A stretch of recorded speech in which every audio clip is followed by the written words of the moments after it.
দেখেন এখানে তো কম্পিটিশন খেলা হয় তখন কিন্তু চিন্তা ভাবনা করে। আর এইসব মাঠ আমাদের মুখস্থ মাঠ, আর বলার যারা আছে এটি মুখস্থ, কারণ আমাদের এখানে ডোমেস্টিক ইন্টারন্যাশনাল সব খেলছি, সবাই সবাইকে চিনি না। হতাশা বললে আপনি স্পোর্টসে খেলতে পারবেন, এই হতাশা যদি থাকতো আমি সত্যি কথা এই বয়সে ক্রিকেটে আসতে পারতাম না। এটা মেন জিনিসই আল্লাহর দান।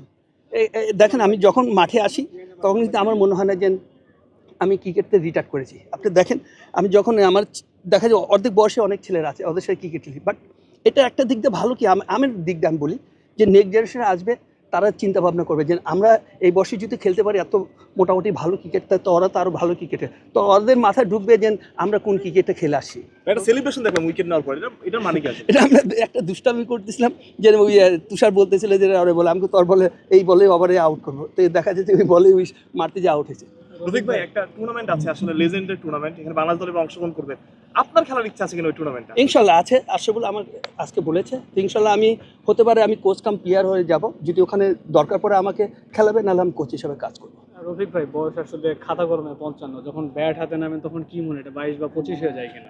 দেখেন এখানে তো কম্পিটিশন খেলা হয় তখন কিন্তু চিন্তা ভাবনা করে। আর এইসব মাঠ আমাদের মুখস্থ মাঠ, আর বলার যারা আছে এটি মুখস্থ, কারণ আমাদের এখানে ডোমেস্টিক ইন্টারন্যাশনাল সব খেলছি, সবাই সবাইকে চিনি। বাট ওখানে যখন নামি তখন কিন্তু বয়সের তুলনাটা উঠে নেয়, তখন আমার এখানে একটা কম্পিটিশন আছে, আমার ভালো পারফর্ম কীভাবে করতে হবে সেটা। বাট আমি ভালো পারফর্ম করা মানে নেক্সট জেনারেশন আমাদের যদি ফলো করে দেখা যাবে যে হ্যাঁ, যে আমরা ওদের থেকে বেটার ক্রিকেট খেলছি কি না।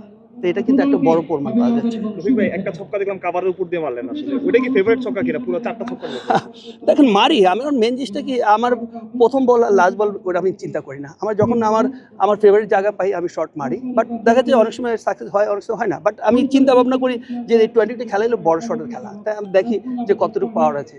রফিক ভাই, দেশি কোচ যারা আছে তারা কিন্তু সুযোগ পাচ্ছে, বিসিবি সুযোগ দিচ্ছে, আপনাকে যদি ডাকা হয় আপনি আসবেন? আলহামদুলিল্লাহ আমি তো এটা আসে বসে আছি, বাট তারপর আমি মনে করি যে দেশে ক্রিকেট যেটা বিসিবি মনে করবো যে আমার তো বেটার কোচ পাবে, আমি মনে করি এটা বেটার। বাট আমি চাচ্ছি কি যে বাংলাদেশ ক্রিকেট একটা টপ লেভেলে যাক। বাট আমি বলবো না যে আমাকে নেয় না কেন, বাট আমার তো বেটার যদি পায় আমাকে কেন নেবে। বাট যখন আমি বলবো যে যদি আমি ওদের তো বেটার হয়, আমি রিকোয়েস্ট করবো যে আমাকে নিতে আপনারা আমাকে কল করুন।